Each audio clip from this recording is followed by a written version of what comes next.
Hello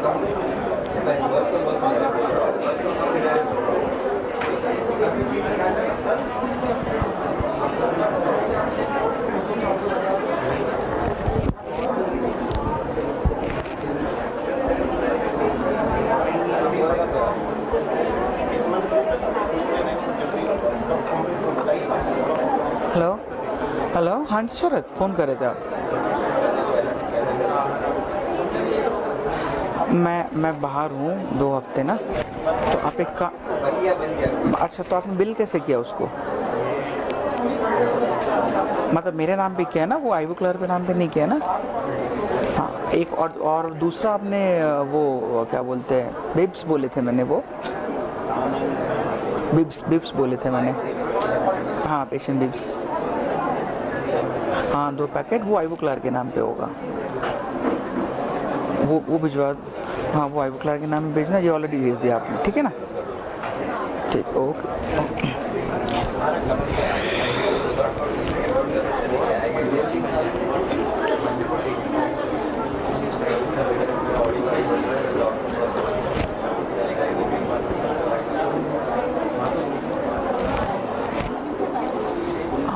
This is my, just, I'll keep it here. Oh, sorry. No problem.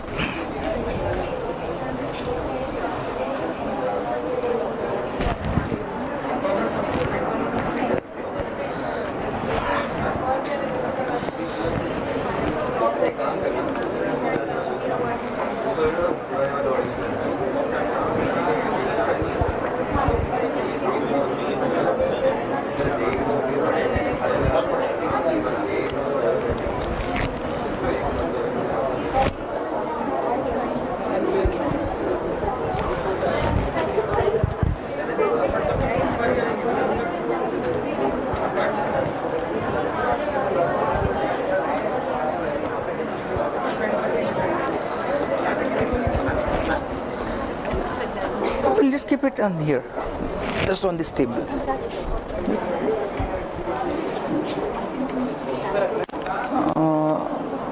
I just need the handpiece. I mean, I don't need the foot control.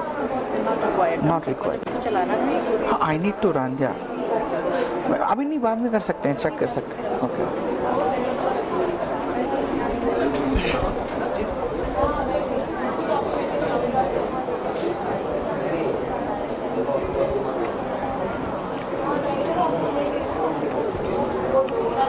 Chichi कौन खाया है?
Okay, so shall we start again?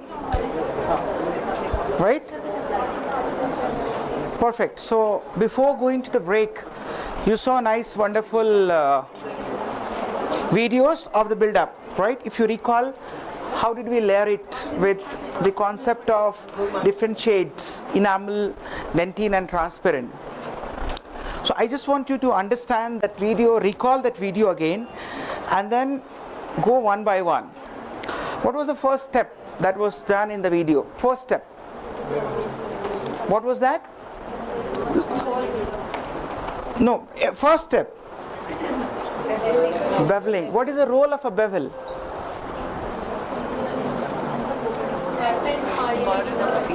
Yes, you're right. Go ahead. Don't worry. You're right. For the composite to merge with the Okay. Anything else? supported enamel. Okay. Anything else? Provide retention. Provide retention. The primary goal of a bevel, right? Because if you have some more retention, it's going to be bonding in a better way compared to bonding in a edge to edge pattern. Now you're bonding like this. If you don't bevel, you'll bond like this, right?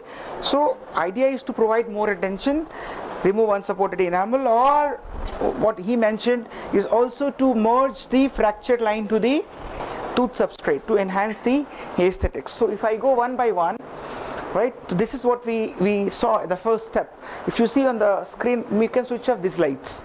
So the bevel on the labial side, bevel on the lingual side. So bevel on the labial side is basically irregular. You saw that it was made with a flame shaped burr, so that your naked eyes cannot differentiate the demarcation line, right? That's the reason why you see the design out here. The design of the bevel is irregular, right? And then on the palatal side is straight. So what does it tell you? Basically you need bevel on the labial as well as on the not just labial but also on the palatal aspect. First step. Second, you decide the shade of the tooth, what you want, shade mapping, and then you decide what you are going to use. Thirdly, the technique. The technique that you saw was a mock-up assisted putty index. Means before putting the composite in, you already should have a shape of a tooth already on your table. That is what we call it as a mock-up. You make an impression and makes a wax pattern as to how the final tooth should look like in the patient's mouth. You can do it if you know well, or else you can send to the lab. Lab can give you the mock-up of the tooth, that this is the way it should look like. Of course, occlusion has to be taken into consideration, right? If you are happy and everything fits perfect, you mix putty, put on the model on the palatal aspect, make an index out of it.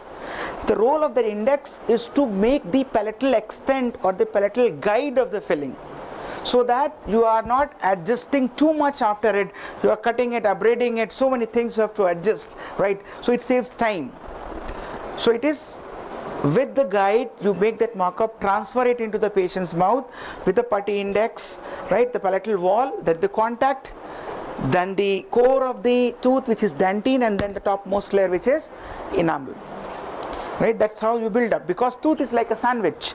It has a shell of enamel on the palatal side, shell of enamel on the labial side, and in between is your core of dentine and pulp. So that's how the tooth should be built up. You cannot make a simple shade of composite and stick it there. If you do that, then only what problem you will see is a shade mismatch, grayness, lightness or darkness, because tooth looks different in different levels. The appearance of enamel is different, the appearance of dentine is, and if you put one shade, that means all together you are putting one translucency. Whereas tooth has different translucency levels. Maybe to replace enamel you need more translucent material. To replace dentine you need more of opaque material or a chromatic material having high chroma and respectable value. So that means you need to know what composites are you using, what shades are you using. It cannot be done with just one shade, because tooth is polychromatic. It is not monochromatic. Right, so that's how you layer that. Secondly, You saw the first layer of composite was a layer of a flowable composite. Was it right or wrong? If I show the video again, there was thin layer of flowable composite only on the palatal aspect, not extending on the labial or the middle third of the tooth, just on the palatal side. Can you tell me why? Why that layer, first layer, was a thin layer of flowable composite? Think. Tell me, if I use a packable composite, can you engage these bevels with a packable composite? Palatal side, can packable composite go inside bevel? That means to engage those bevels, you need a material which flows, and that is why you need a flowable composite to engage the palatal bevel. That flowable composite can be of the same shade that you have selected for the final enamel. So selected A2 enamel packable, the same way you can use the A2 flow to build up that to engage that bevel, or you can also use achromatic enamel. Achromatic enamel is transparent, T shade of enamel, right? So there are two types of enamel that we use today.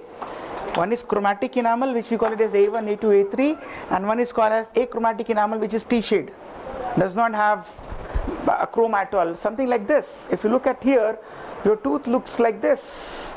It is a blend of what? It is a blend of highly translucent achromatic enamel, a chromatic enamel, and a opaque dentine. So this requires somewhere around a little more translucency, this requires little opacity, this requires little more of enamel shade. If you look into this, you will be able to understand, right?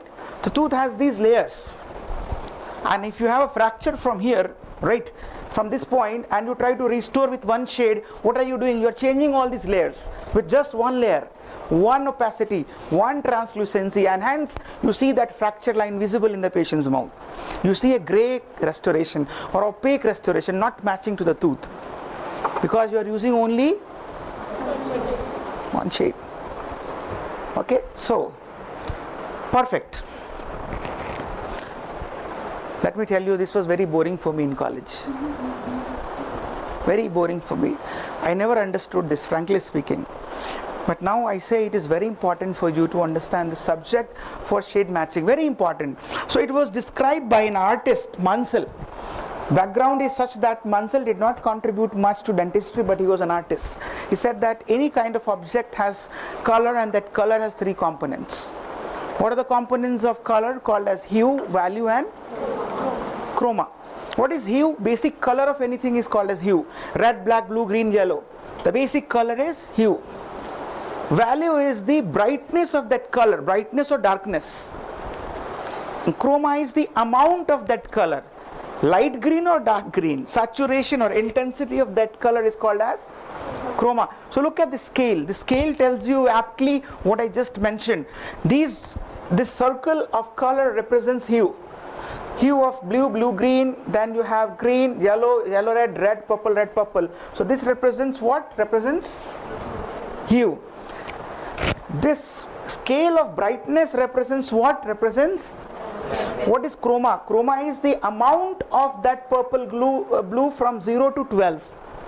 Right? So if you compare adjacent shades which are near to each other, adjacent shades means purple, blue, and blue, or blue and green, you cannot have a very apt differentiation at lower levels of chroma. Lower levels of chroma means amount of blue color from here to here is increasing. What is this telling you? This is telling you what? This is telling you chroma, right? But the value of these shades are fixed at what? Fixed at 5. So the value of purple blue, the chroma of purple blue keeps on increasing, wherein the value remains fixed. If I take this piece of cake and put it here, means I have increased the value from 5 to 9. I keep on increasing the chroma, still all the shades look little bright. But if I take this and put it here at 0 level, even if I go from 0 to 100, all the color will look what? They will look darker. Even if I keep on increasing what? Keep on increasing chroma, it has no effect on the appearance of brightness. It will look what? It will look black. So even if you use A5 or A8 or A10, it will still look black if it does not have the what? Does not have what? Sufficient amount of value.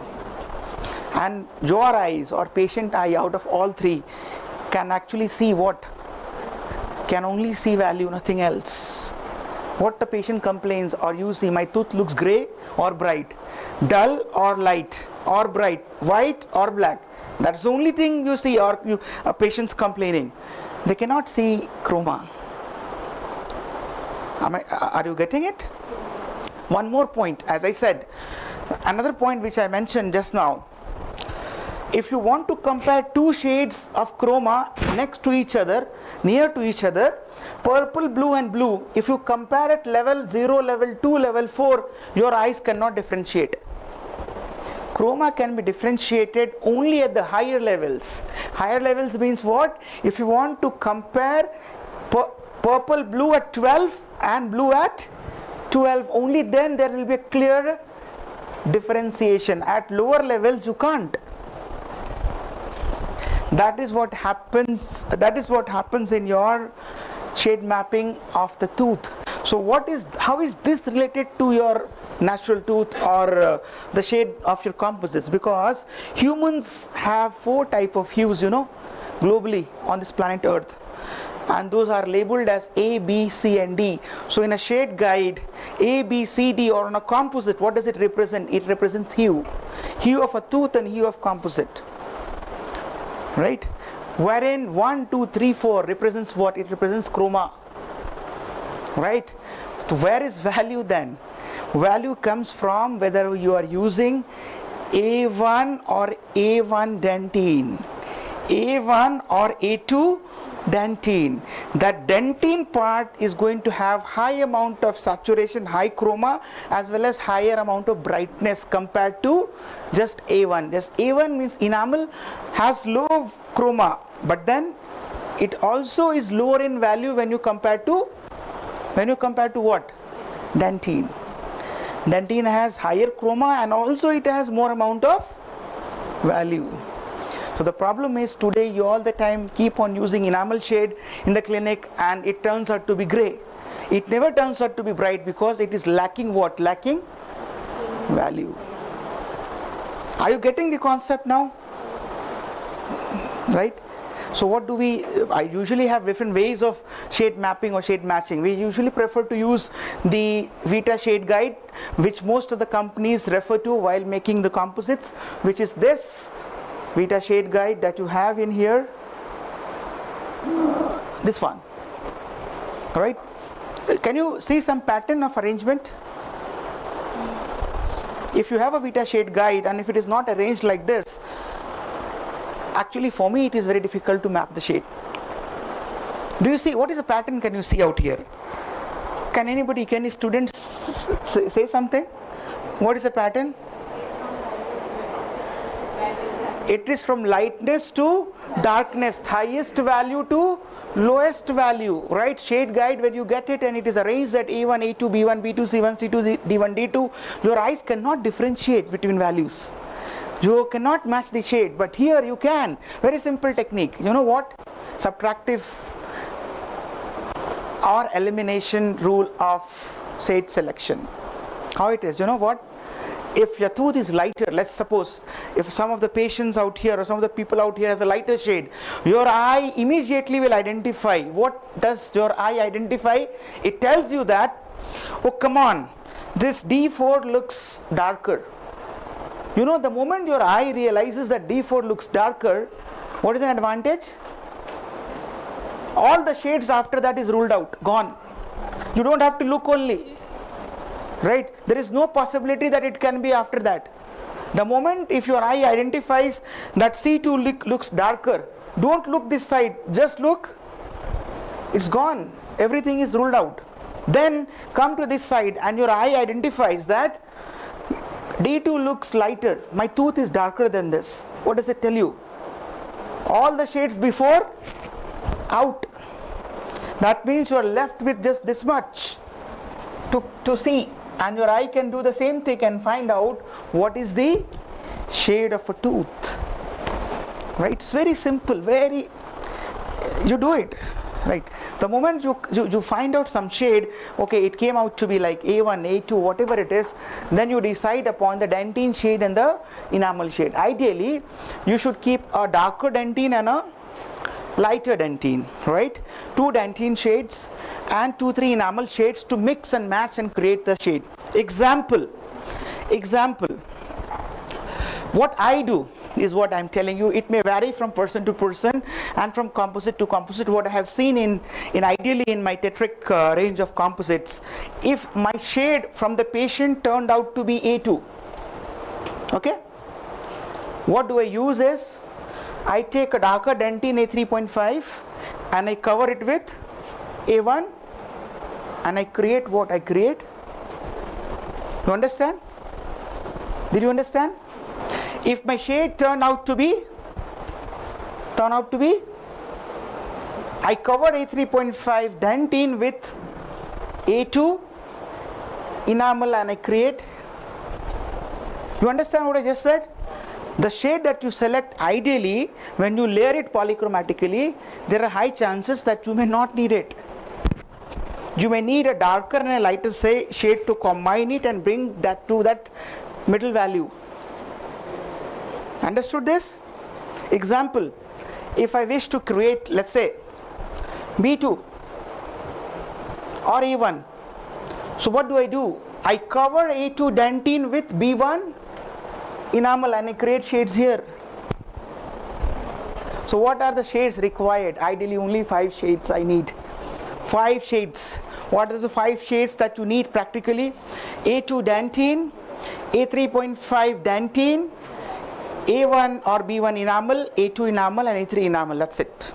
3 enamel shades, 2 dentine shades. And it will help you to achieve almost everything, all the shades possible. Right? Anybody has any questions?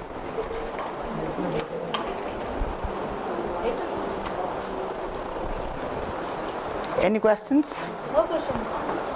Shade matching, sir is explaining it very well. If you don't have a translucent specific enamel, it is not there, how you can mix match and do it in your clinical practice? If you don't have a special kit, this is what the sir is trying to explain. You can yourself try and do it, right? But then after all, your conclusion will be like what I said. You'll come to end point and find out this is what it is. Now, most magical aspect, right? I will show you something interesting. I said initially, color is not easy to identify, shape is. Remember? Now, tell me one thing. Don't look beyond this side, okay? Don't look beyond this side. Don't look beyond this side. Just look where I'm putting my hands.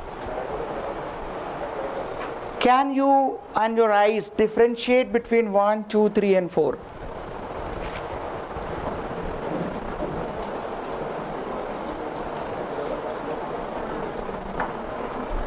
It's very difficult. This is what it means, arranging the shade in a value pattern, value-based arrangement. Even if value changes here, little bit here and there, it's not easy, right? B2, D2, A2, C1, they are all having similar kind of. It is present in all composites if they follow Vita shade guide. But some companies market it in that way that A2 equal to B2 equal to C2, but it is present in everyone. You understood? And the lucky part, or the by luck or by whatever you say, Indian population shade varies for composite from here to here. That's it. From here to here. So there are very rare chances that you are going to make a gross error in shade matching only when you don't use the translucency and opacity together. Otherwise, if you combine, high chances it will match. High chances. So what about opaquer? If the tooth is mottled and they want to mask that, any role of opaquer you would like to highlight? Yeah, so see, dentine shade is an opaque shade. Opaque and opaquer, they seem to be sounding similar, but they're different altogether. Dentine shades are similar to opaque shades. Some company call it as dentine, like Ivoclar. Some companies call it as opaque. But opaquer, UER, is different. Opaquer is a complete metal masking agent.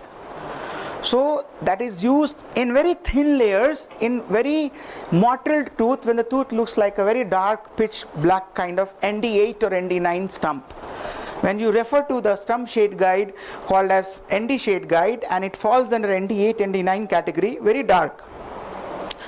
Those stumps can be masked or covered with opaquer, but that opaquer should be very thin, not as a very thick layer, because it is so high in opacity that dark color of opaquer will show through. Right? So have you seen the paintings that you do at home? If you have seen that, then you will realize the first thing that the painter usually applies is a primer. It's very thin light color. That should be the thickness of the opaquer, not beyond that. Okay? Otherwise it will look too opaque. Anyways, so that's how you match the shade. Now same concept we will apply and go on for the hands-on exercise. I hope you understood the concept of layering. You saw the video, you saw how enamel dentine is used, right? And you saw understood the role of bevel as well, right? So I'm going to show the same layering right there, right? Same thing that you saw, you're going to see here. Okay? Anybody has any questions, we can take it afterwards, after the demo is over.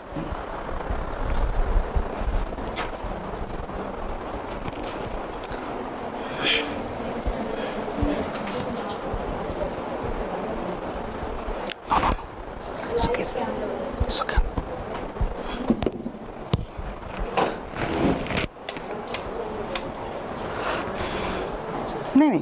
नहीं चाहिए, नहीं चाहिए. Without this, just hold on. Let me first check how does it appear. Just switch off the lights now once.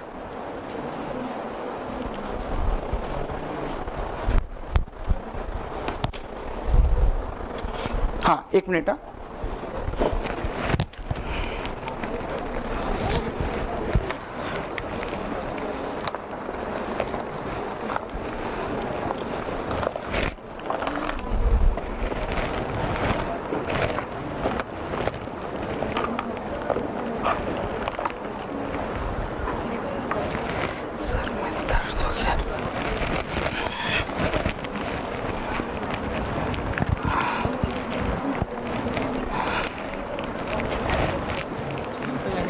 No, nothing, all good,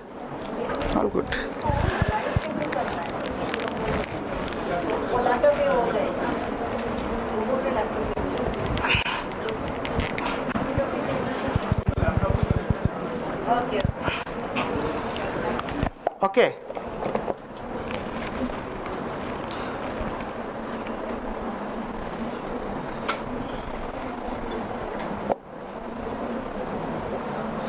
So now we can just switch one light and see whether it is increased in brightness or this is better. Better? This is better? Can you switch one more? This one? This is too much, right? This is too much? Or this is good? No.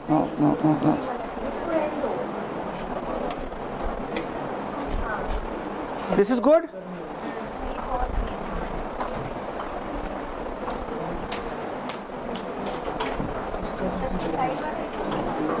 I think this is good. This is too bright. This is good. Is this good? Yeah, okay. Great. Okay. So then.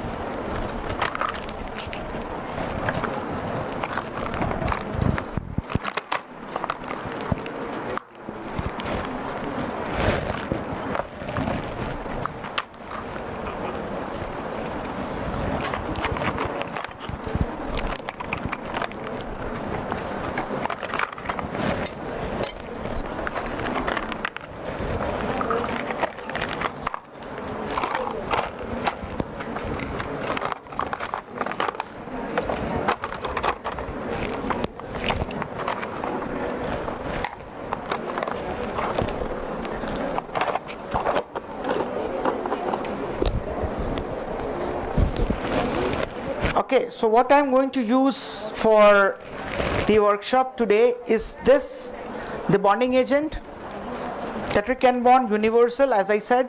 Okay, I'm going to use the A2 dentine, right? This is written out here. If you see what is written, A2, can you read out here? This is A2 dentine. Then I'm going to use A2, which is enamel.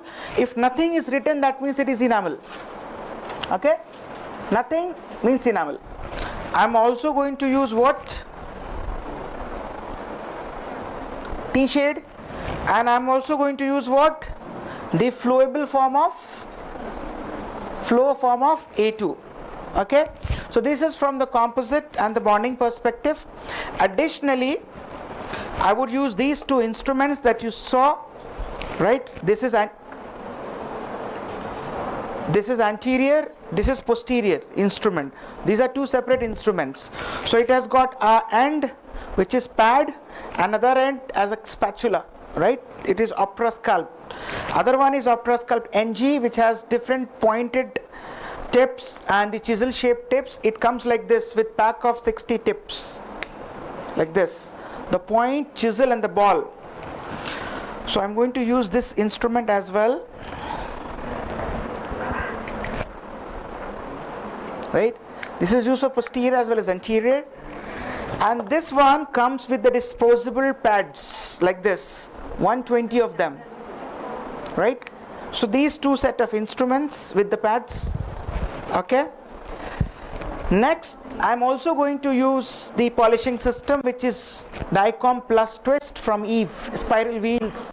This is final finishing, final polishing.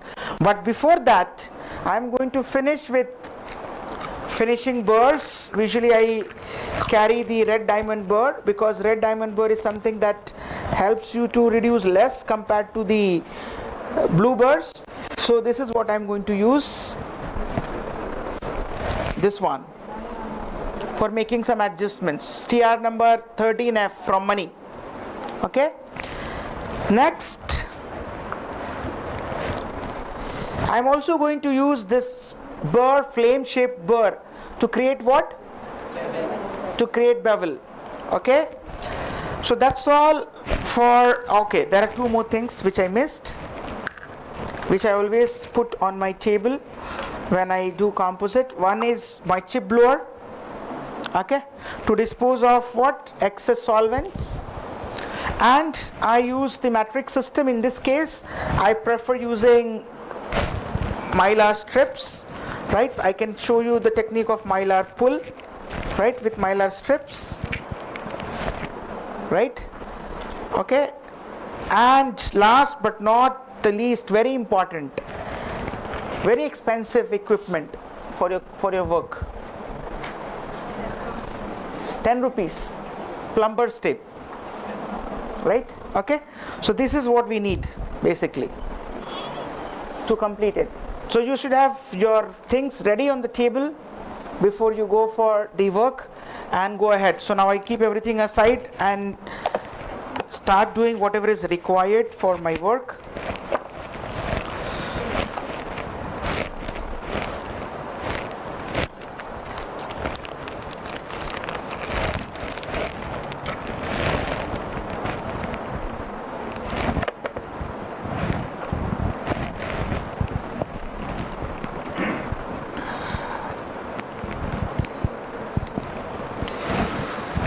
Okay, so what is the role of a Teflon? Why do I need it?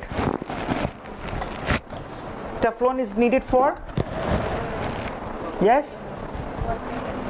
To protect the adjacent tooth. That's it. Right? So I tear this Teflon, right? And I put it where?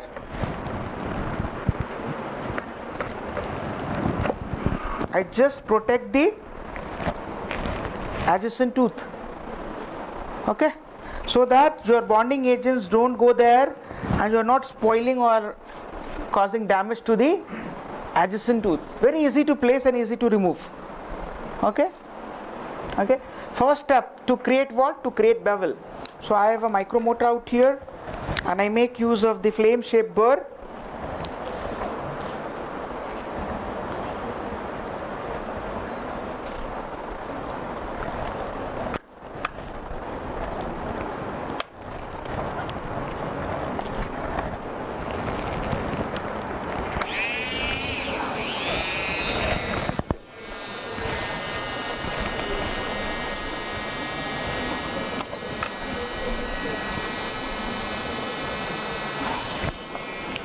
Okay, so you see here, first we create the labial bevel, right?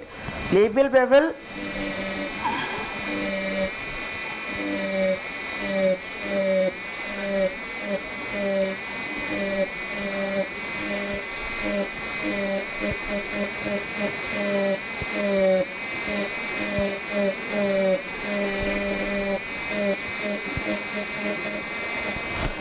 Okay, next you create what? You create your palatal bevel. Palatal bevel we create with straight burr, not with the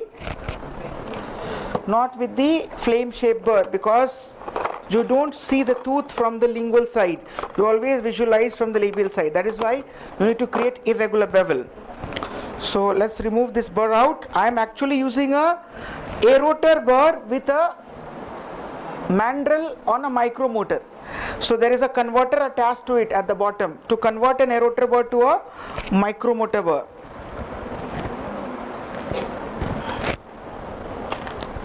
Okay. So next is making the palatal bevel. So here you go. From palatal side, you can make it as a straight bevel.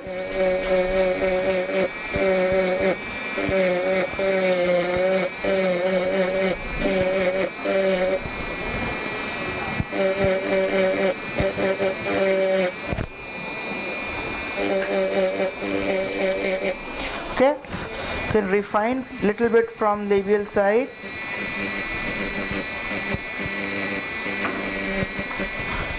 Okay, then next step is take chip blower and then take the debris out. Next step, anybody, any student? Next step is selective enamel etch.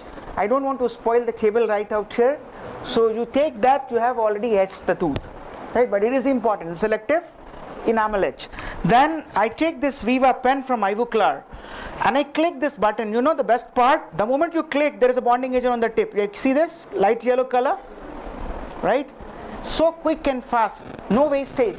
The bottle that you take out, you waste a lot. And then you scrub on the tooth for how many seconds? 20 seconds, right here. One drop is sufficient. What do you do with the bottle? You take the drop out on a well, that is 20 times of what is required. You waste there, not here.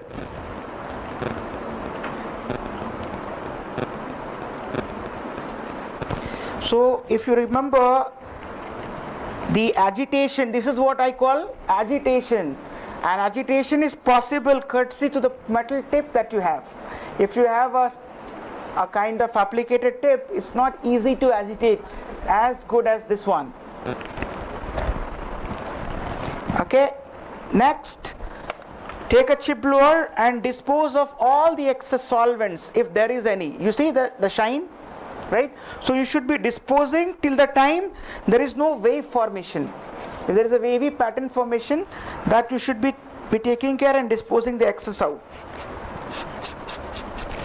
Okay, then you polymerize this. If you have very nice curing light right here on in your department, which is blue phase blue phase N, there is a low power mode, there is high power mode, and there is a soft start mode. So I use the high power mode for a shorter duration of 10 seconds and polymerize this for 10 seconds. You have one of the best light system today in the department, blue phase N, right?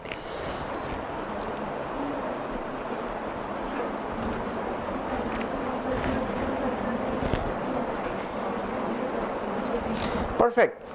Once this is done, now the actual build up starts. So this is the putty index, which is something that is made outside the mouth on a mock-up, on a model, right? You transfer this on the patient's mouth and check, right? Right? So there are two ways. You can go place and start building up that you saw in the video.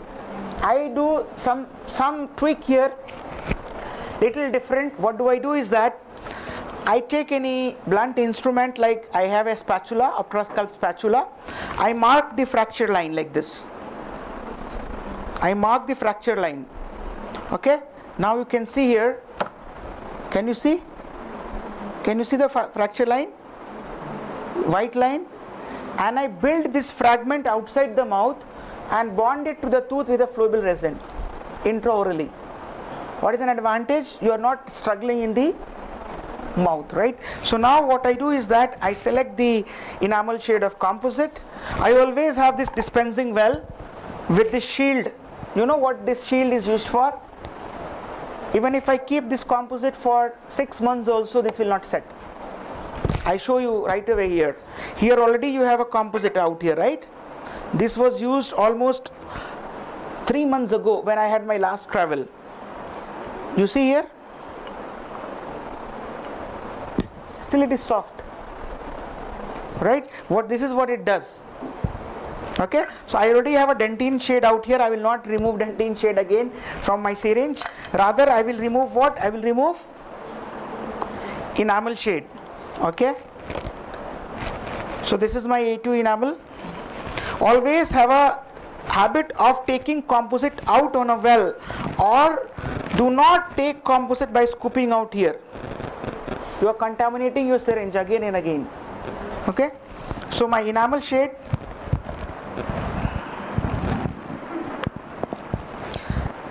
I will also take a transparent T shade here, little bit, because I have to build little on the incisal edge. Okay, and then I will cover this back again. Okay, so what do I need first here is an enamel shade. So let's take a little bit of enamel.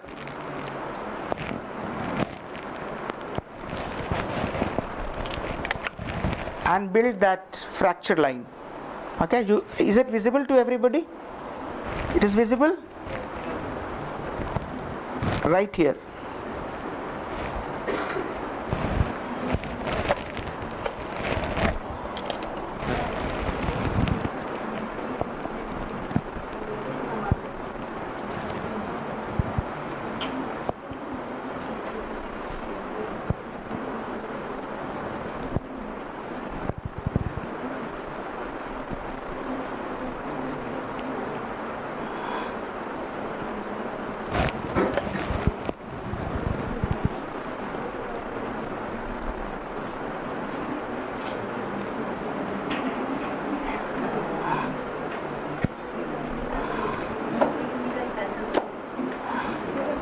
Okay, so this fragment is made outside.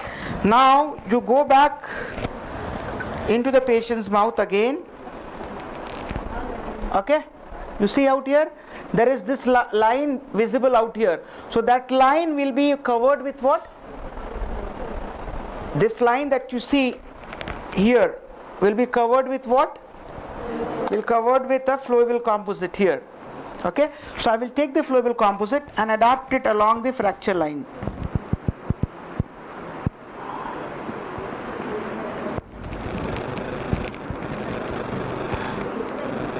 Okay, take the same instrument back again and adapt it here.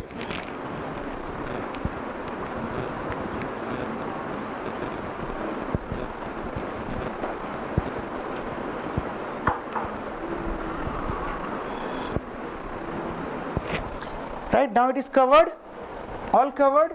Next step, take the curing light and polymerize.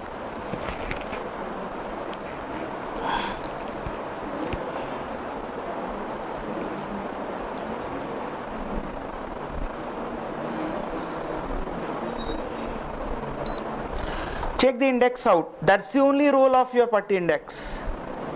Okay, that's the only job that it has to do, to make that palatal wall. Okay, next step, make the contact. To make the contact, you need to build up with the mylar strips. So I take the mylar strip and I place it here, right in.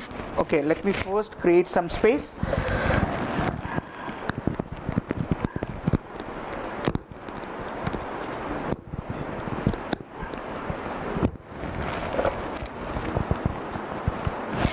Okay, before I place, mylar strip composite will stick to it.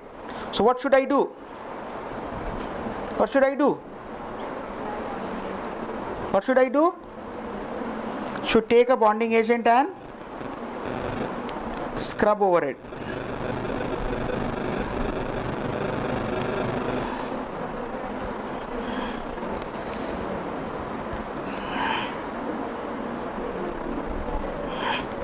Okay, next go there and allow it to settle down like this. Okay, is it visible? Is it visible? Right now this you see how it is contacting. You see how it is contacting. I've brought very close to my camera, right? This is how it is. It is going inside the you see here where it is going. You see this area where it is going. Interdentally a bit. It should go inside. Otherwise, you will have what? Excess coming out. Okay. Right. So now you again take the packable composite and build up the contact enamel shade.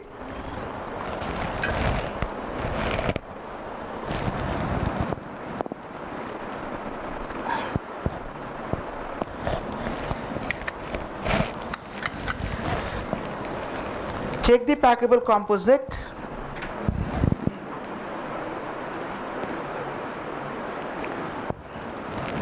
adapt it here, right here, okay, at the contact area.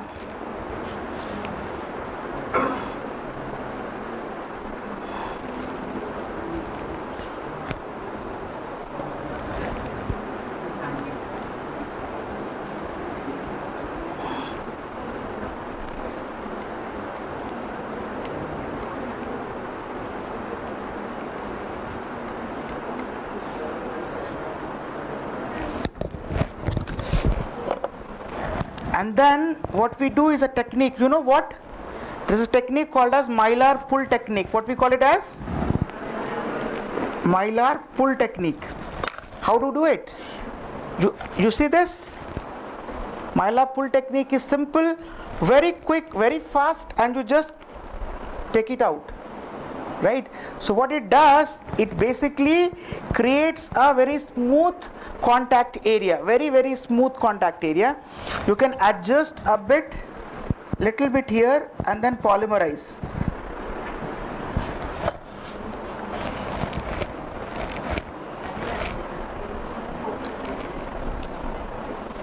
इसमें आपको light दिखाना है, clearly they are not able to observe. उसमें ऊपर से नहीं दिखेगा because it will be visible from here, so they cannot look on the model from top. So camera should be on. No, like that he could have projected, I think. So, Is it possible? So is it visible now? You see here, right? So now you start building this further with the dentine shade, right? So you put A3 dentine or A2 dentine out here to create some chroma right here.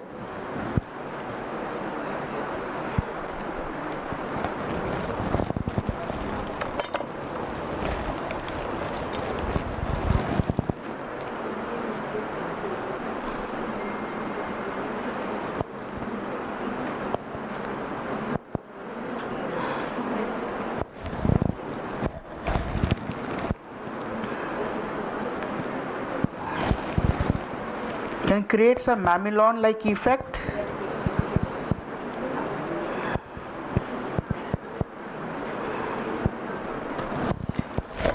Polymerize your dentine, right?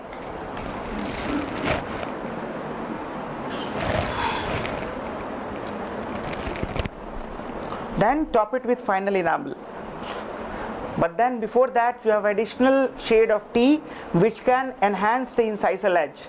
The T shade is option for you.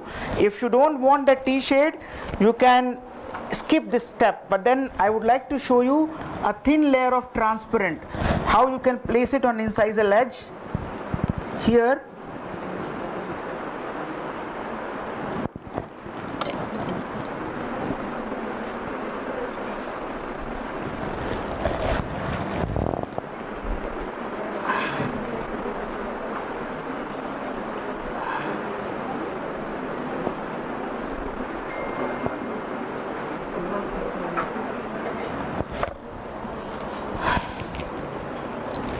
Then final enamel.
Now it's all up to what?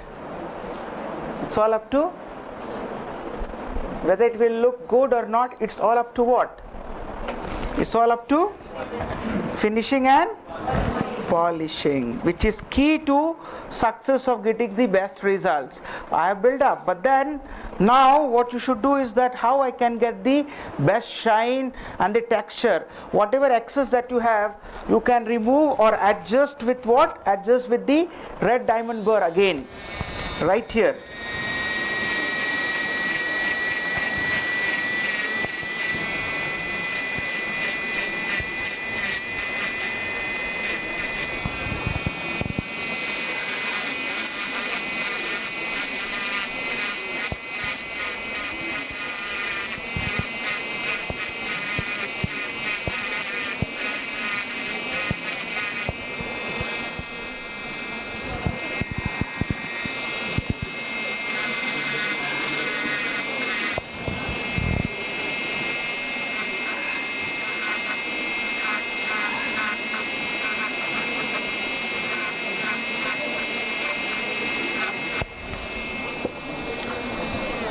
Very important tool that I use during finishing and polishing are these discs, which come in these color codes. These discs are useful for correcting any interproximal defects or whatever you have in the embrasure area. That excess can be removed with what? These discs. These discs are available in the market in different companies like Shofu, and you also have these discs from company Eve. I'm not carrying it right now here, but then I would like to show you how it can help you to adjust. Let me take one color out.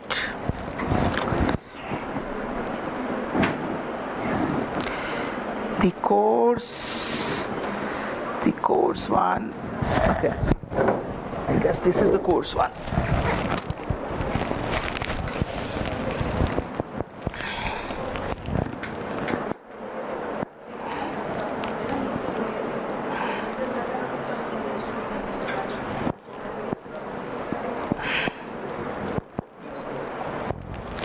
Okay.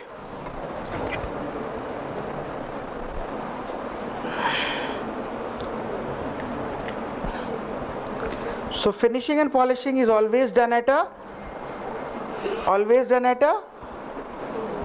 very slow speed, not at a very high speed.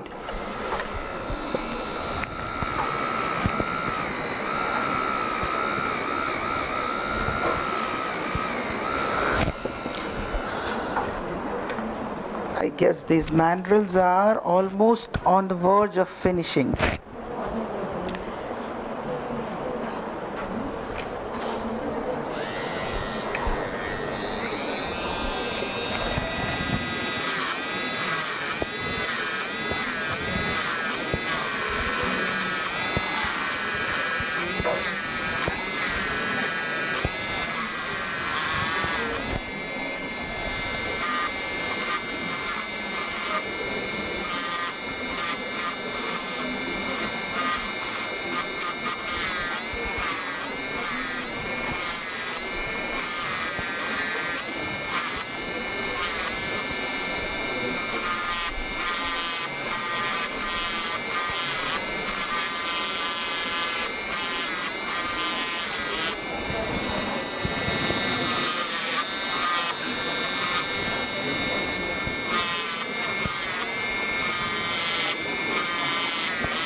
Okay, so the better the finish, the better the polish. Now whatever you see on the tooth, it looks like little scratchy and not very pleasing. Now I will show you the magic of the polishing system that I have in my hands. This is what I use, and let's see what it does. The pink one is pre-polish, the gray one is high shine polish. The moment I use the pink one for 30 seconds, right, look at what it is doing to the tooth, right? It will remove all the scratch mark out immediately.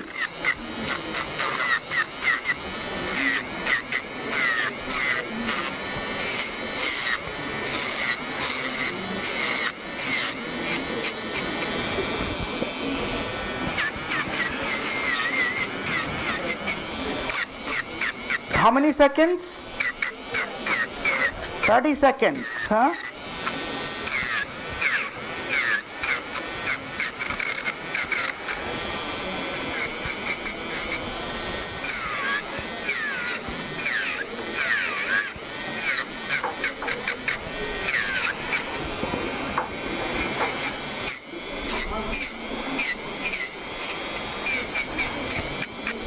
So this is now how it is, how it was before and now, right?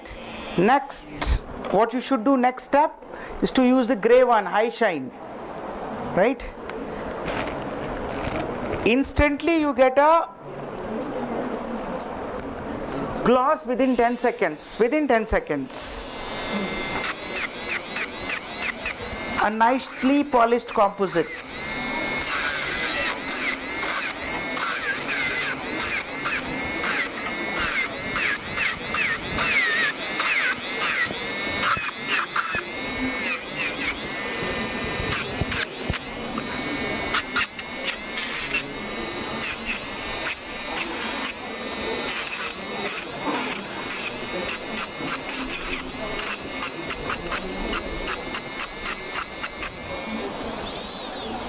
Now you see the shine that you have here. So this is what this polishing system does. Immediate, instant, high shine on your composite. Right? Similarly, you can polish the lingual side as well. The more time you spend on polish, the better the result. Right? So whatever steps or the procedure that you saw in the video, we have followed the same, right? Ultimate desire to get the aesthetics depends upon how much steps that you have done correctly and how much time you have spent, right? It's not about finishing work very fast. It's about understanding every step one by one and justifying the time spent, right? So that's all from my side. Thank you so much for your kind attention. Any questions? Yes. Yeah? Tell them again about the material aspect. Okay. Equipment. Just the names of. Okay. So to summarize, composite is blend of all the steps starting from chief complaint to final finishing and polishing, right? having right material in your hands, right armamentarium, saves a lot of time and gives you the best results along with the skill set that you have. Nothing to rush anything out here in composites, right? You need to have different translucencies in your hands comprising of enamel, dentine shade and a transparent shade. You need to have a good finishing and polishing system. I use the finishing system as discs to finish the gross anatomy or to do any changes. I mean, I don't have the system that you have you're using here. I use from Eve, FlexiD or FlexiDia. Then I use the Eve Dicom plus twist. I can pass on that Eve Dicom plus twist to you. If you can look up, it will give you a good result when you have immediate shine on the tooth. Any questions from anyone? But one question I have from the organizers: are students doing composites out here? Are doing because whatever I've spoken, whatever I've shown, if they are doing practically, they can achieve the best result. But then if they are not, PGs are all doing. then it becomes. Final years are also doing composites. You are doing composites, okay.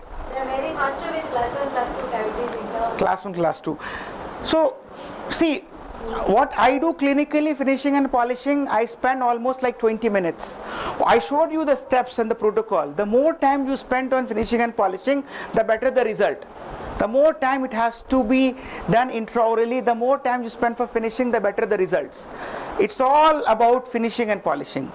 Any student has any doubts or queries or questions, I would welcome them now or later also. I would connect to Dr. Charanjit. He can connect anytime with me and have your doubts clarified.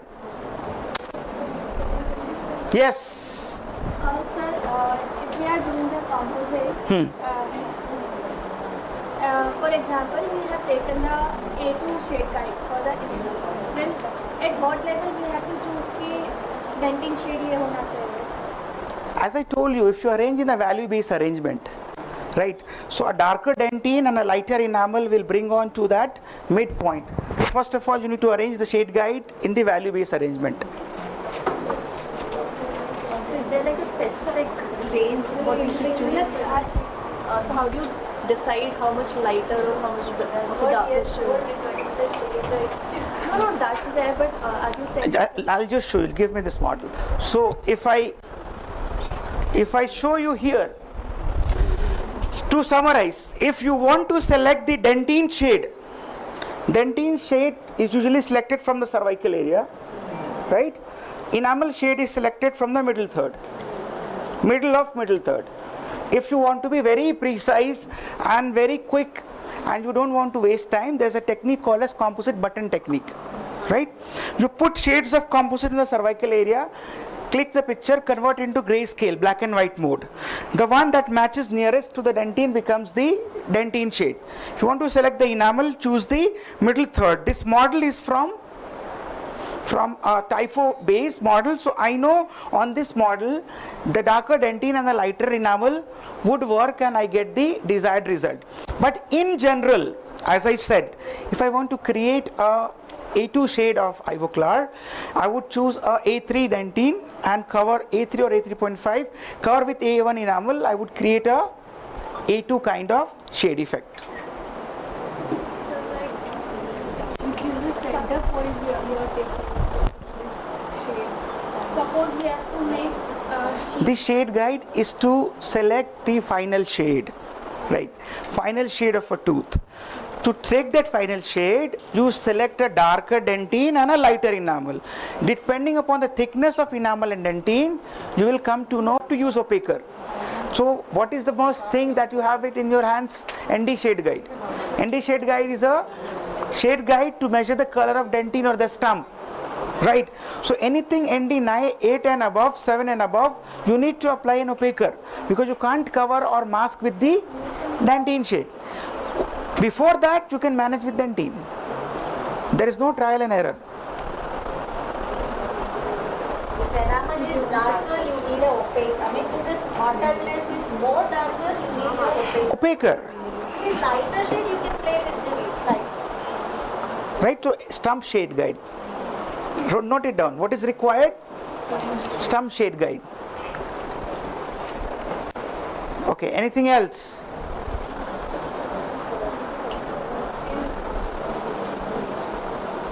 Okay, by the way, the moment you do it, then you will realize, right? You have to do it yourselves. You have to discover your own mistakes. You can make a couple of mistakes, 4 times, 5 times, but 6th time will be right. Right? You have to come to that point, right? By the way, this was just a glimpse. This was just a just simple type, very quick and fast. But then if you go to the vastness of this topic, there are so many things. Class 2s, class 1s, veneers, so many things. So it's a huge topic, right? So I wish you all the best. Thank you so much, especially as a reminder to all the interns and UG students. If at all you wish to join summer school program, I tell you, once you are joining any clinic or when you open up the practice, you will not get time to come out of it for 5 days. You'll never have time. So it is this time, if you can get it and spend it for your learning.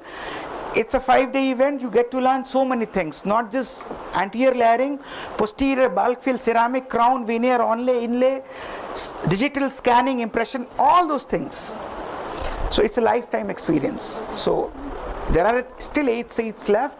If you wish to register, you can. Thank you so much.